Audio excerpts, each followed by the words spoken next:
Hello students, देखिए इस वाले सवाल को किस प्रकार से सॉल्व करेंगे। कह रहा है a plus B is equals to 1, a into B is equals to 1। आपको a cube plus B cube की वैल्यू निकालनी है। तो आपको पता है कि अलजेब्रा में एक आइडेंटिटी होती है a cube plus B cube is equals to a plus B bracket into में a square plus B square minus A B. तो यहाँ पर हमें a cube plus B cube की वैल्यू निकालनी है, इसलिए हमने a क्यूब प्लस बी क्यूब का डायरेक्ट फार्मूला यूज़ किया है। a प्लस बी की जो वैल्यू है वो है 1, तो यहाँ रखेंगे हम 1 a square plus B square minus a into B की वैल्यू है हमारे पास 1, तो यहाँ रखेंगे हम 1। तो हमारे पास क्या आएगा, देखिए a square plus B square minus 1। Because 1 से हम इसको जब मल्टीप्लाई करेंगे तो कोई फर्क नहीं पड़ेगा, because 1 is a multiplicative identity. तो हमारे पास a cube plus B cube की जो वैल्यू आ रही है वो आ रही है a square plus B square minus 1। अगर हम a square plus B square की वैल्यू निकाल लेते हैं तो हमें a cube plus B cube की वैल्यू मिल जाएगी।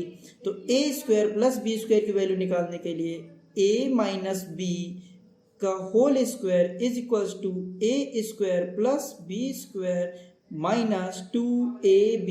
एक ये आइडेंटिटी होती है, एक a प्लस बी का whole square is equals to a square plus B square plus 2ab। एक ये आइडेंटिटी होती है।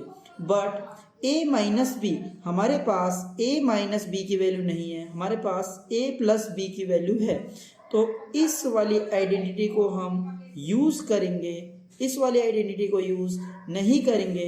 तो a प्लस बी का होल स्क्वायर हमारे पास किसके बराबर है, a square plus B square plus 2ab। तो a प्लस बी की जो वैल्यू है वो हमारी 1 है, तो यहाँ हम 1 लिखेंगे का square is equals to a square plus B square plus 2। a into जो b की वैल्यू है वो भी 1 है, तो यहाँ हम 1 लिखेंगे।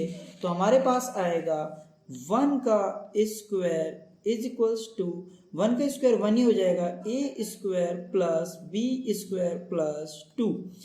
तो अब ये जो प्लस का 2 है इधर राइट लेफ्ट हैंड साइड में आएगा, तो हमारे पास आएगा 1 minus 2 is equals to a square plus B square. तो हमारे पास 1 में से जब हम इस 2 को माइनस करेंगे तो हमारे पास आएगा -1 is equals to a square plus B square.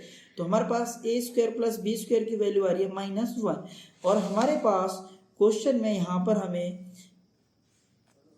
a square plus B square की वैल्यू रखनी है और हमें a cube plus B cube की वैल्यू मिल जाएगी। तो देखिए इसके बाद मैं यहाँ पर थोड़ा सा सॉल्व कर देता हूँ कि a square plus B square की वैल्यू है -1 और ये वैल्यू है -1, तो आएगा -2। तो हमारे पास a cube plus B cube की जो वैल्यू है वो किसके बराबर आ जाएगी, वो आ जाएगी -2 के बराबर आ जाएगी।